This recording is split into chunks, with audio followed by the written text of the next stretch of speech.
viewers, இன்னைக்கு நாம் பார்க்க போற ரெசிபி வெண்பொங்கல். தமிழர்களோட முக்கியமான காலை உணவுகள்ல இந்த வெண்பொங்கலும் ஒண்ணு. இன்னைக்கு சாஃப்டான அதோட டேஸ்டான வெண்பொங்கல் எப்படி பண்றதுன்னு பார்க்கலாம்.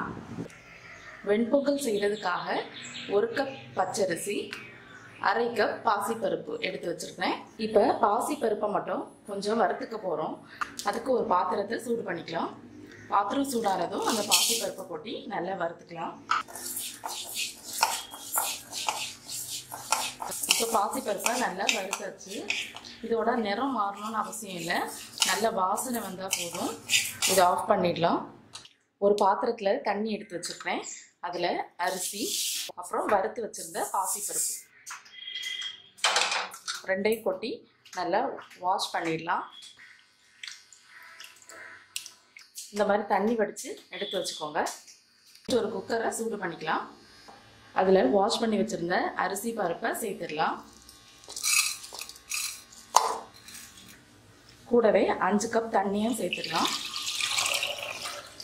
1 கப் அரிசிக்கு 4 கப் தண்ணி வேணும். அப்புறம் 1/2 கப் பாசிப்பருப்பு சேர்த்தோம்ல, அதுக்கு 1 கப், மொத்தம் 5 கப் தேவைப்படும். கூடவே தேவையான அளவு உப்பு சேர்த்துடலாம். நல்லா மிக்ஸ் பண்ணிக்கோங்க. நல்லா மிக்ஸ் பண்ணிவிட்டு குக்கரை மூடிடலாம். இப்போ இதை மீடியம் ஹீட்டில் 4 விசிலுக்கு வேக வச்சுருங்க. குக்கர் ப்ரெஷர் ரிலீஸ் ஆகிடுச்சு. இதை நான் 4 விசிலுக்கு வேக வச்சுருந்தேன். இப்போ ஓப்பன் பண்ணி பார்க்கலாம்.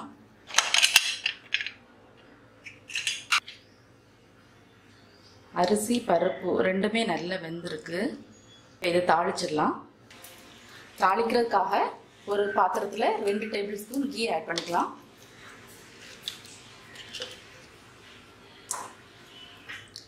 கீ மெல்ட் ஆகிடுச்சு.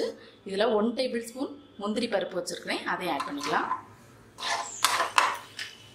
முந்திரி பருப்பு வறுபட்டுடுச்சு, இதை எடுத்துடலாம். இப்போ அதே நெய்யில் ஒரு சின்ன துண்டு இஞ்சியை பொடியாக நறுக்கி வச்சுருக்கிறேன், அதை ஆட் பண்ணிக்கலாம். கூடவே 2 பச்சை மிளகாய் நீள வாக்கில் கட் பண்ணி வச்சுருக்கிறேன், அதை ஆட் பண்ணிடலாம். பச்சை மிளகாய் உங்கள் காரத்துக்கு ஏற்ப ஆட் பண்ணிக்கோங்க. இஞ்சியும் பச்சை மிளகாவும் கொஞ்சம் பொரிஞ்சதும் 1 டீஸ்பூன் மிளகு வச்சுருக்கேன், அதை ஆட் பண்ணிடலாம். கூடவே 1 டீஸ்பூன் சீரகம், அதையும் ஆட் பண்ணிக்கலாம். ஃபைனலாக 1 கொத்து கருவேப்பிலை, அதையும் ஆட் பண்ணிடலாம். ஆட் பண்ணிட்டு ஸ்டவ் ஆஃப் பண்ணிடலாம். இதை இப்போ பொங்கல் கூட ஆட் பண்ணி மிக்ஸ் பண்ணிடலாம். நல்லா மிக்ஸ் பண்ணி விட்டுருங்க.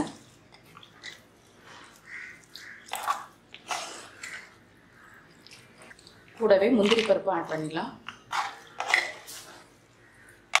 இப்போ நம்மளோட டேஸ்டியான வெண்பொங்கல் சூப்பராக ரெடி ஆயிடுச்சு.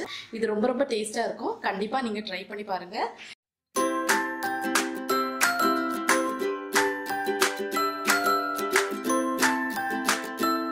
இந்த வீடியோ உங்களுக்கு பிடிச்சிருந்தா லைக் பண்ணுங்கள். மறக்காமல் என்னோட சேனலுக்கு சப்ஸ்கிரைப் பண்ணுங்கள். தேங்க்யூ.